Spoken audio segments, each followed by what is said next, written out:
Welcome to your enlightenment program on the economy and inside agriculture. I am Ile Imeje. World over, adequate knowledge and skills acquisition from tertiary institutions of learning, especially the universities, are crucial for driving economic growth of nations, including Nigeria. Therefore, investing in quality higher education and ensuring graduates possess relevant skills is essential for a thriving knowledge economy and increased productivity. This includes fostering innovation, developing human capital, and preparing graduates for the demands of the modern workforce. Meanwhile, education experts affirm that higher education can foster innovation by developing new technologies and adapting existing ones to local contexts, contributing to economic diversification and competitiveness. According to them, skilled graduates are more productive, leading to higher output and economic growth, while urging universities to ensure students are equipped with practical skills relevant to the job market and the needs of the economy. And so on this episode of your enlightenment program, my guest is the Dean, Management Sciences, African University of Science and Technology, Dr. Muhammed Abubakar, who is joining us immediately after the promo. We'll be right back.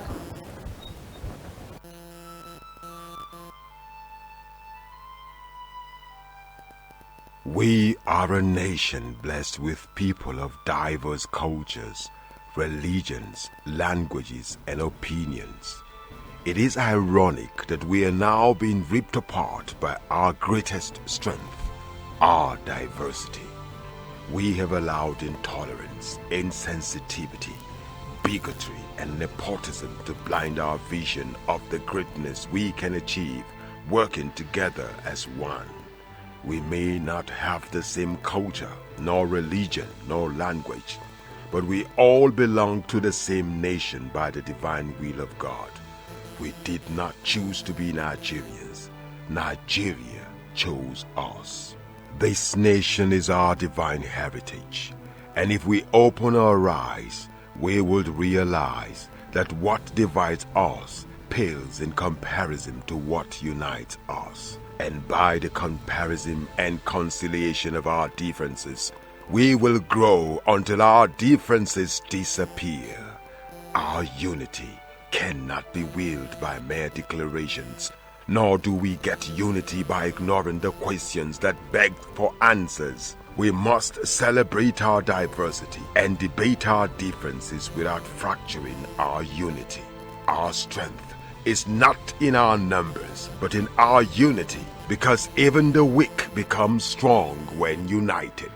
Nigeria unite. This message is brought to you by Abuja Broadcasting Corporation, owners and operators of ASO Radio 93.5 FM Abuja, ASO Television DSTV Channel 392, Star Times Terrestrial Channel 127, Free TV Channel 507, People's TV Channel 285, and UHF Channel 38. So glad to have you join us in this edition of the program. And our guest, Dr. Muhammed Abubakar of the African University of Science and Technology, is already here with me in our studio, and he will be taking us on the need for effective knowledge and skills acquisition as key to the development of nations. Dr. Abubakar, you are welcome to the program. Good morning, thank you very much. And how is the African University of Science and Technology? How is the technology going on over there? We are doing well. I bring you greetings from the President,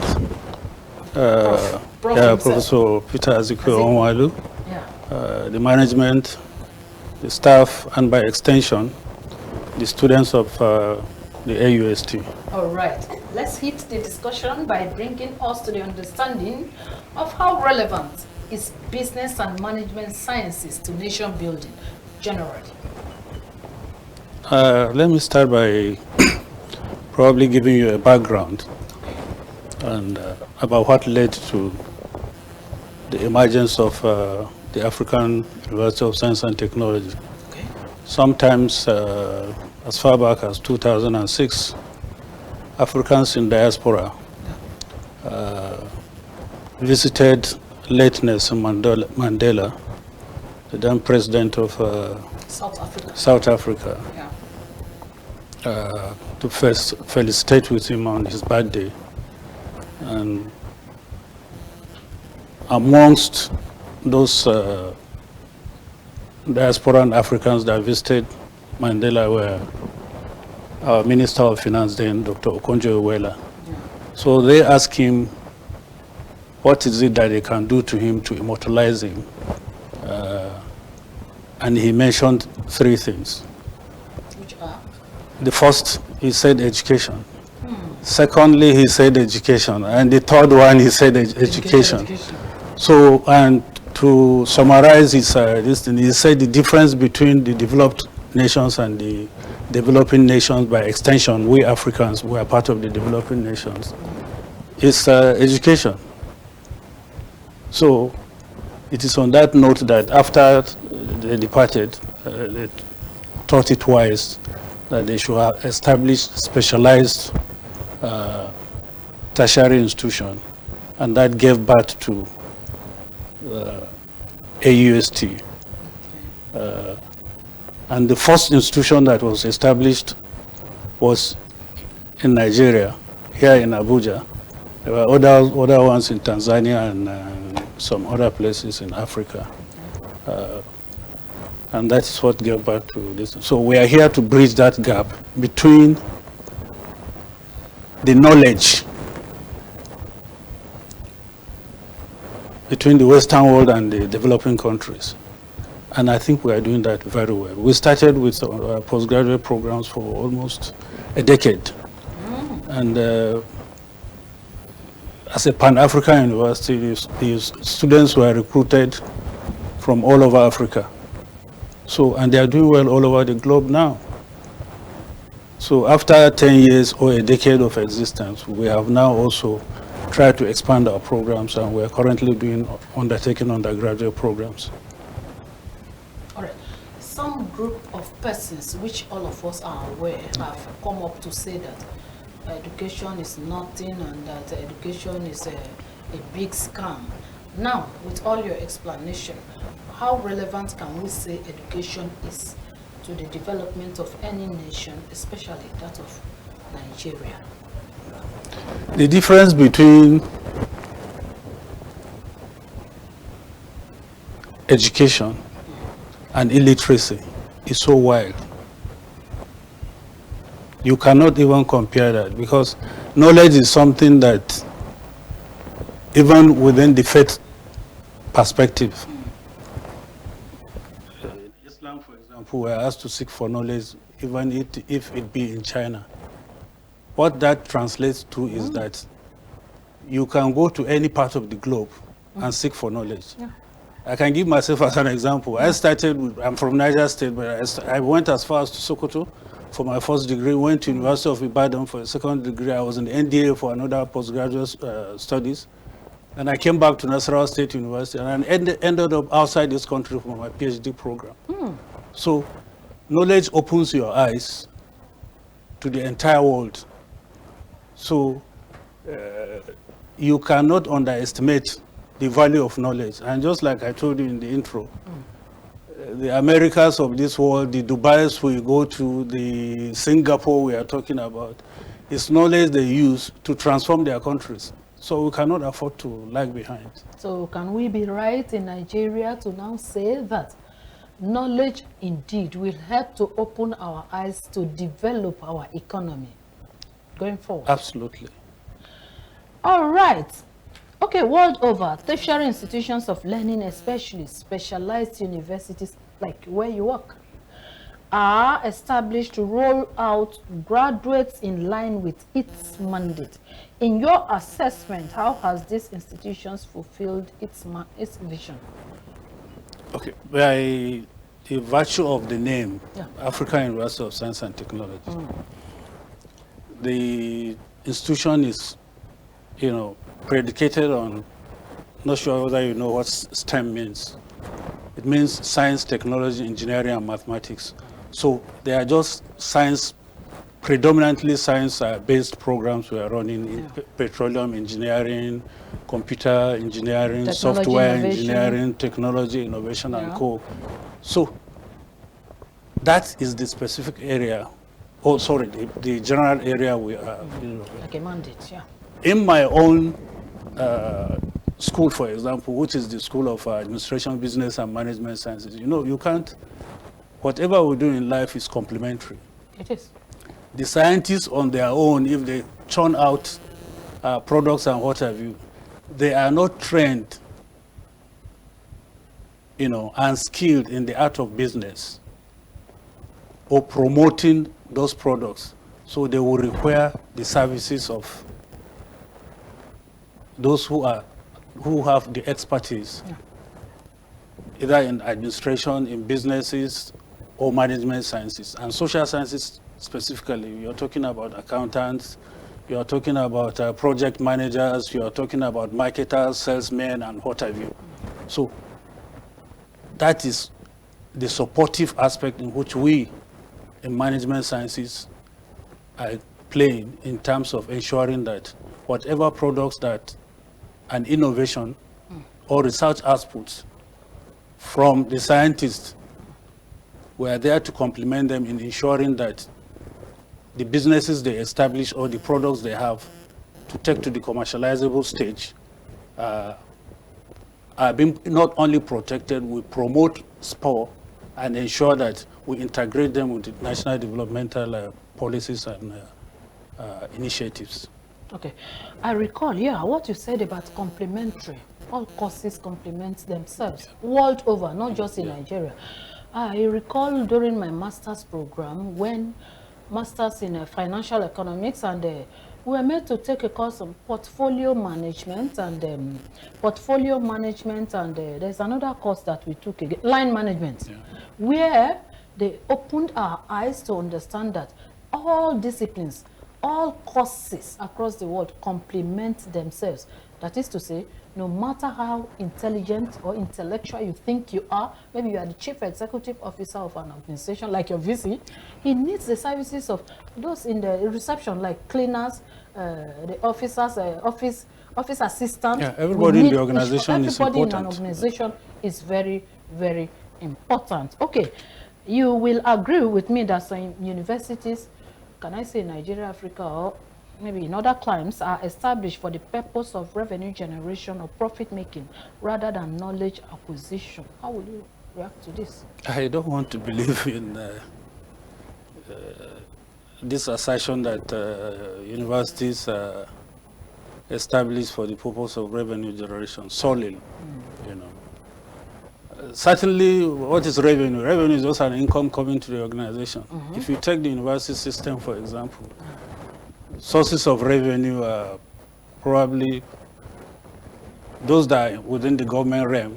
They have budgetary allocations. Those of us that are private sector driven rely solely on grant, school fees paid by the students, and some other other sources of instance. So you need the money because those infrastructures that are there need to be maintained. Apart from maintaining the infrastructures, you need also to expand your programs And in the process of that expansion, it again entails that, assuming you start with 3 schools and you want in the next 2-3 years, you want to transit to about 5 schools, including more programs. Yeah. You don't have to be static. So you need money for those expansion. And what that entails is as you are getting more students, you are engaging in research and other community development, this thing. So money also comes in. So, and as long as those monies are coming in, within the realm of the university system, you plow back those monies into the areas of even staff development itself. But as I'm sitting here, it's not enough that I've gotten it all. I'm just an assistant professor of accounting and finance. I'm aiming to be a full professor. And to do that, I have to continuously engage in research, go for some short courses and what have you, and all those things require money. So the type of revenue we generate is not the one that a typical Dangote person with his, so is the return on investment is looking at the Dangote refinery, for example, we are looking at. It's not the kind of return on investment we are looking at. We plow it back for the purpose of human capital development. And as you are aware, universities are established for the purpose of teaching and learning, research, and community development. One may be forced to ask this question on the backdrop that you see some individual or independent private universities charging as high as so much beyond the reach of an ordinary man. And when you look at the type of graduates they are dishing into the society, you may be forced to begin to doubt that so university is only particular about profit making instead of impacting knowledge to suit or to withstand competitiveness, just like you said. Now, let's go over to the African University of Science and Technology, where you represent. How is it materially different from other universities in terms of knowledge transfer, discipline, and academic excellence from those we refer to as profit-making or profit-driven universities? I have just like a rider to the former question which you asked. I don't think universities are established for commercial purposes. I don't think so. Some of these universities you are saying are charging high. If you look at our environment, for example, look at the cost of energy. Inflation is very high. They also have to pay their staff, pay NEPA bills and whatever. So, and they have to sustain their, maintain their infrastructure. So it's an economy of scale. Nobody wants to go into business and come up with a negative balance sheet. So don't blame them for for that. It's the system. All over the world, there are specialized universities that are very expensive. The mere fact that AUSC charges low fees does not mean that we are not feeling the heat. We are just trying to maintain a balance. We don't want to run at a loss. So as long as we can break even, we are good to go. And that's why AUST is unique. Okay, we are talking about economic growth as a relationship to the level of graduates that Nigerian universities are rolling out year by year. Now, the African University of Science and Technology is a technology sciences-based university that started with postgraduate programs for a decade, just like you mentioned, and you have decided to expand to other schools or other programs. So how far can you tell us that you have gone with other programs and your expansion to impacting knowledge to our young Nigerians? We are doing very well in AUST in terms of our programs and initiatives which we've been undertaking over the years. Currently, we are operating what is known as the CC Mass program, curriculum, meaning core curriculum and minimum academic standards, okay, which NUC as a regulatory agency developed just about 2 or 3 years ago, and they just gave us the 70%. Each university is supposed to develop the 30% courses, which makes the entire thing 100%. So part of the 30% in our own school, which we've developed, is to ensure that since it's a science-based university, we've introduced courses like electronic accounting. We're in the 21st century, you know, and 21st century is a globalized, you know. So technology play a vital role. Of course. So we've introduced courses in accounting department, for example, like electronic accounting, oil and gas accounting, environmental accounting, and forensic accounting. The essence of introducing forensic accounting is to ensure that businesses do not fail, because fraudsters are all over. And can be monitored with forensic accounting. Fraudsters are all over. We don't want businesses to fail, just like a typical example we have all over the world in the 80s or 70s, where you have the Aarons of the Aaron in America, in USA. And they were aided by an internationally acclaimed audit firm known as Anderson. In Nigeria, coming back home, we had the Cadbury scandal. You know, so we need skilled workforce in those areas to ensure that businesses, whether within the public sector or in the private sector, or as even individuals, because some of the students we've churned out over the years are on their own now, driving their own, businesses. So, but as I told you earlier on, human endeavor is complementary. So we need those forensic accountants to be able to aid or help prevent, fraudulent activities within the organizations. And, it's not something that you can curb 100%. When they occur, it should be the responsibility of those people to be able to unearth how, when, and where those things happen, so that they will need them on the board in the nearest future.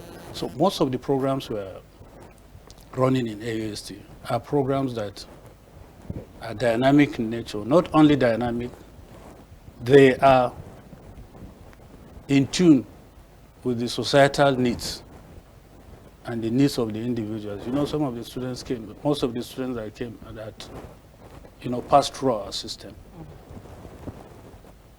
like I told you, are on their own. And why are some of them on their own is because we've carved a niche for ourselves through an innovation hub, which we call AUST Inspire. We ensure that most of them go through those innovation hubs, skills acquisition. Okay. So a lot of them now on their own, they are entrepreneurs in their own sense, and they've been helping to employ a few others too. Okay. So we are, by extension, we are contributing extensively in ensuring that MSMEs, strive in Nigeria. Okay. But it's not enough to have them. And at times people complain that how comes we are having graduates that are not employed and what have you. I was going to there are a lot of other factors. You know where I'm going, because I'm going to take you. There was this report some time ago that Nigerian graduates are only knowledgeable, but they are not skillful, and so they are not employable. But you have reiterated here that I was going to ask you whether your graduates, the graduates you have rolled out over the years are in Nigeria, or you roll them and take them to other African countries, or they are performing well in Nigeria. And if the answer would have been yes, they are doing well, I was going to ask you also that how come when you mentioned forensic accounting, it's a specialized course that can monitor, can trace the movement of money and can help to reduce, if not eliminating, it can reduce corruption. But if you look at the situation in Nigeria, the corruption level, God is helping us. So that is the only thing I can say. But I would have asked, how come we have this? If your graduates are performing well, on the economy, even though you say that they are on the MSMEs because of your Inspire a hub that you have. But so a few that are working with the government, can you say that, yeah, they are highly competitive when we compare them to other climes, especially developed countries of the world? Yeah, you know, the difference between us and the developed nations, there's a lot of initiatives which they have, which is like in here. I give you a typical example. We are struggling with the energy, and no business will thrive without energy. Most of the MSMEs you are seeing that are failing, it's as a result of the challenge they have, not only energy, but energy is a very big challenge. Critical.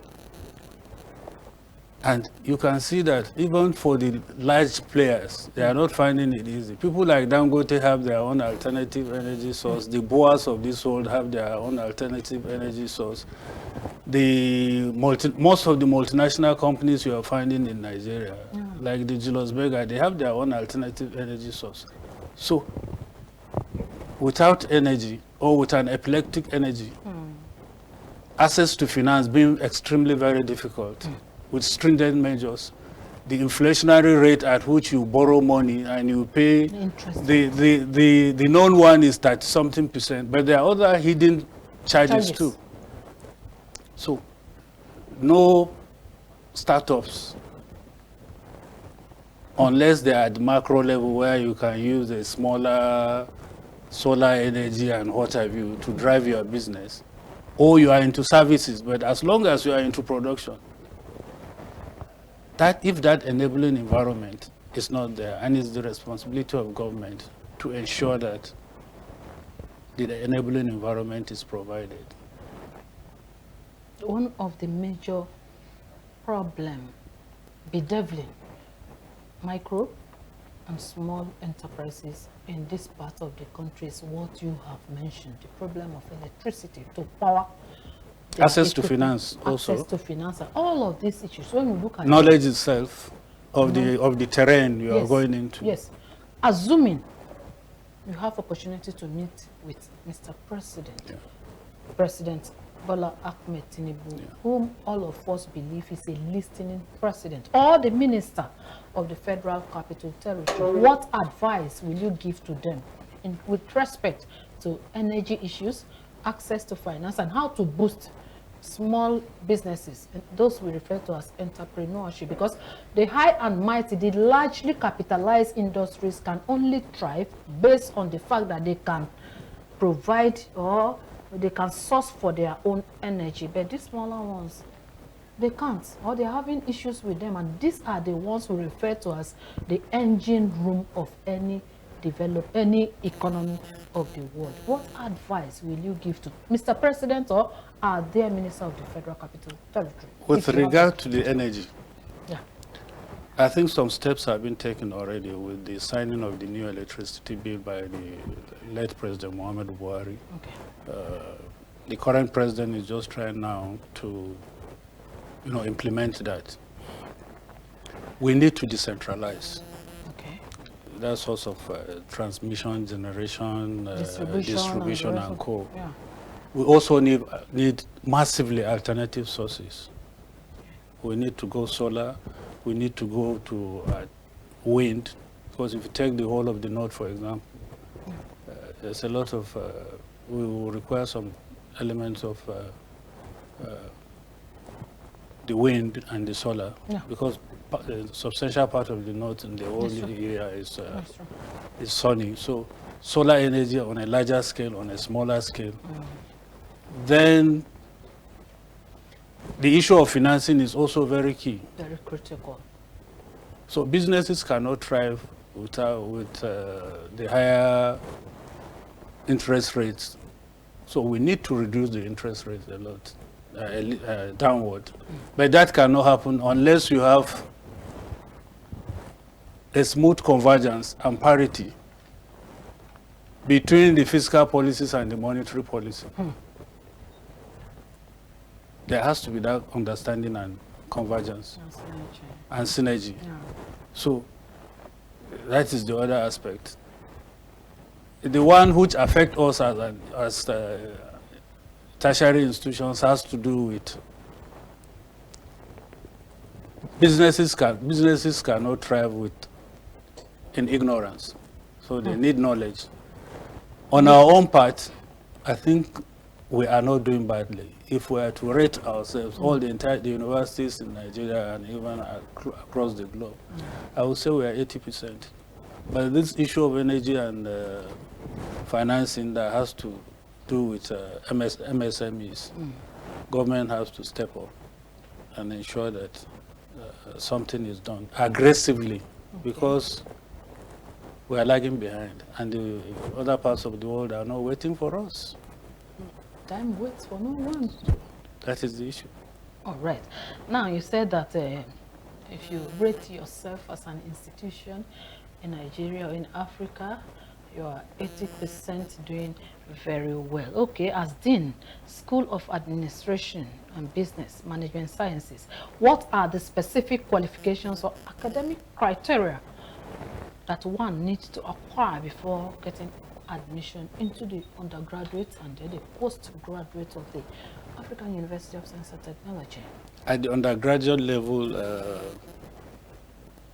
in the School of Administration, Business and Management Sciences, we're currently running 2 programs. We know we are just barely less than 4 years that we started the undergraduate program.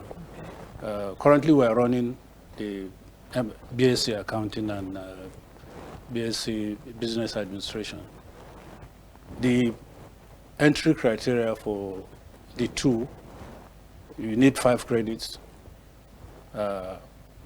Mathematics and English is compulsory.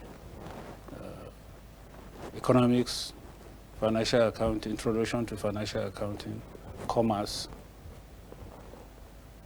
in addition to sitting for JAM, qualifies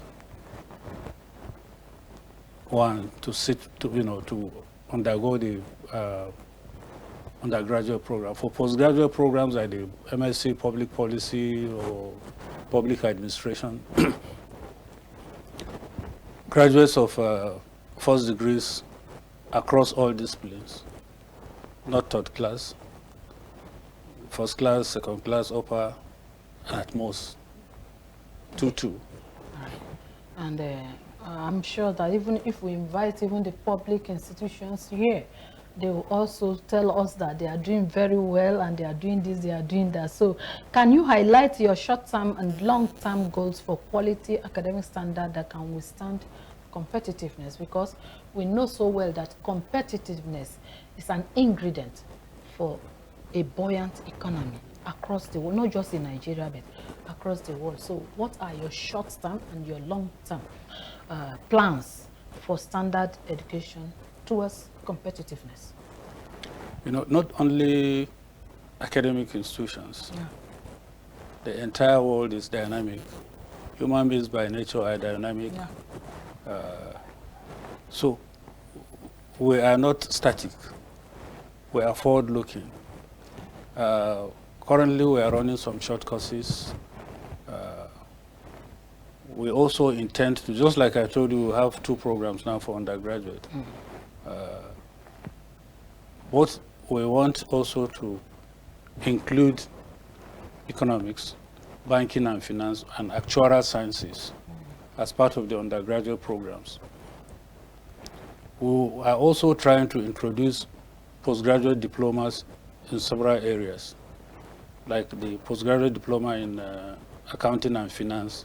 That is to give opportunities to those people that have taught class, either in accounting, they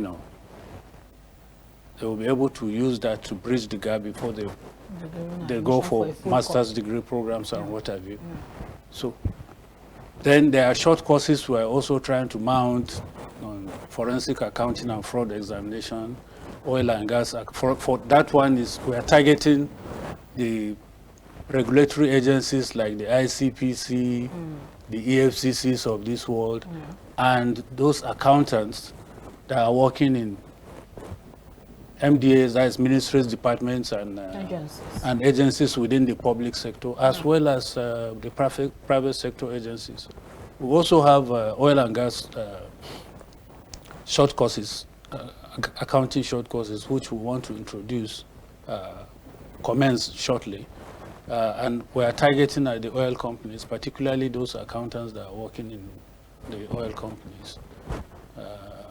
The financial experts working in those oil companies, both public and private. Like you said, no MDAs or agencies, or maybe even the private sector would want to engage or employ as someone from a school or a course that is not accredited. So how is your accreditation with the necessary authorities? Someone may want to know. What is the level of your accreditation to many other courses that you are running in the institution so far? We don't commence any program at all without accreditation. Without accreditation. I know NUC, even in the next few months or so, maybe around October, NUC are likely going to visit us to ensure that the conditional accreditation they gave to us. Even on the new courses you have introduced? Even on the old ones. The current ones we are running, we have applied that they should come and see what we are doing. The essence is to ensure that we follow all the guidelines in terms of quality assurance, and we have the necessary manpower on ground and facilities to run those programs. So, in addition to that, we are also trying to introduce new courses, which I told you. I forgot to mention MSc in data analytics, MSc, I think there's forensic accounting too, then environmental accounting and oil and gas. So we have trying to establish 4 more, postgraduate course programs in accounting. Okay. So, and even before we commence that, we normally notify NUC, and the moment we get their node, we'll just commence the program. So the issue of quality control and quality assurance and control, no doubt, we're 100% compliant. I can assure you that we're 100% compliant. You are saying you're 100% compliant? Yes. Okay, someone who might also want to know, how pocket-friendly is the school in terms of the various courses you are running, both at the PG level and the undergraduate? How friendly? I told you we are not after profit from the beginning.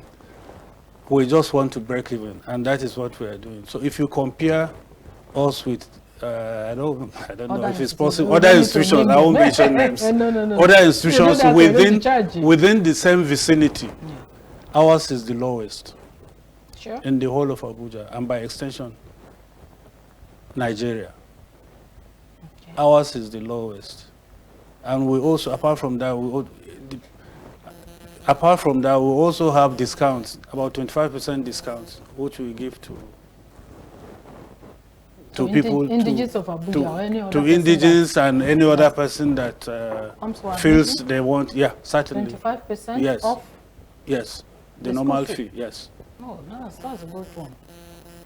Okay, before we go, I'll ask you this question.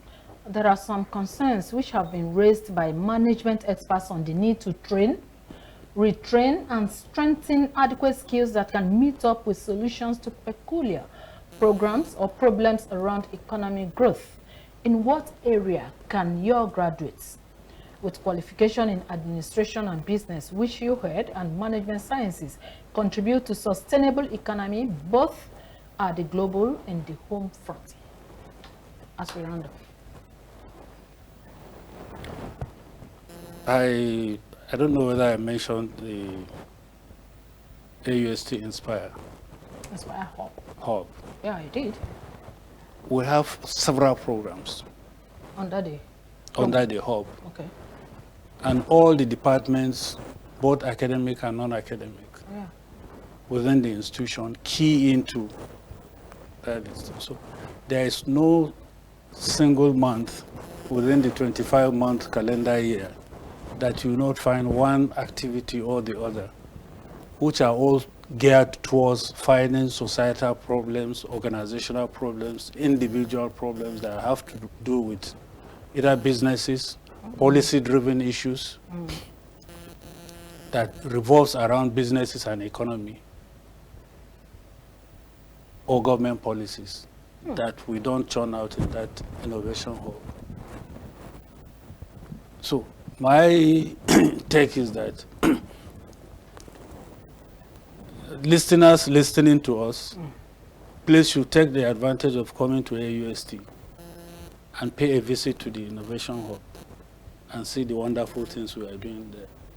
And for the government and economic experts, for the purpose of our economy in Nigeria, what advice do you have to give to Nigerians, especially those that are following us on the program, concerning so many of your courses as it has to do with the performance of the economy? As I said, all tertiary institutions are established for three purposes. One, teaching and learning within this organization or within the institution. Then you have research and community development. Yeah. All this we are doing well. We have well-trained faculty members across the globe. And the distinct feature between us and some of the institutions is that all over the globe we have resource persons, which we refer to as faculty members. In the general parlance, they are known as lecturers. We have a lot of professors scattered along the globe, Canada, US, UK, that we leverage on to teach our students, apart from the local faculties which we have. So the institution is well structured and prepared to take up the challenges, whether locally, organizationally, on individual request and what have you, to solve societal problems and individual problems or organizational problems. And by extension, what that leads to, once challenges or knowledge gaps have been bridged and solved, you have the issue of national development. It's a continuum. It's not something that you just finish this and after sometimes you say you are done. No. As long as societies exist, the need to improve will continue to arise. Challenges will also continue to come up one way or the other. And human beings, by our build-up, we have the capacity to be able to unearth and remedy some of the challenges that will come face to face from time to time. And AUST, I can assure you, we have the capacity to address some of these challenges that occur as a result of the dynamic nature of the society we find ourselves. Okay, at AUST, you have the capacity to look at the diversity of problems and issues on the nation's economy. On a lighter note, we referred to complementary courses and maybe programs, and then we also highlighted portfolio management and line management. In all of this, do you have any place for the media, like where we are? Do you have a place for us in your courses and your programs? Yeah, we do. There's nothing stopping you from any of your staff from coming to AUST for public administration programs. They are generalized programs. Okay. Policy, public policy and what have you, they are generalized programs that they are not specifically tied to a particular discipline at all. All right. Okay, all right. That's how far we can go on this episode of the program. The guest we have been speaking with is the Deen, School of Management Sciences, African University of Science and Technology, Dr. Muhammed Haruna Abubakar. Dr. Abubakar, we want to thank you sincerely for honoring our invitation to be on today's edition of the program. Thank you very much. It's my pleasure, and I will be glad to be here anytime. All right. We cannot end the program without appreciating our esteemed audience out there. Of course, you are the reason we are here, to increase your horizon on economic growth and development of our dear country, Nigeria. I am Ile Emeje, urging you to join us next time, God willing, for another interesting episode of the program. Do have a nice day.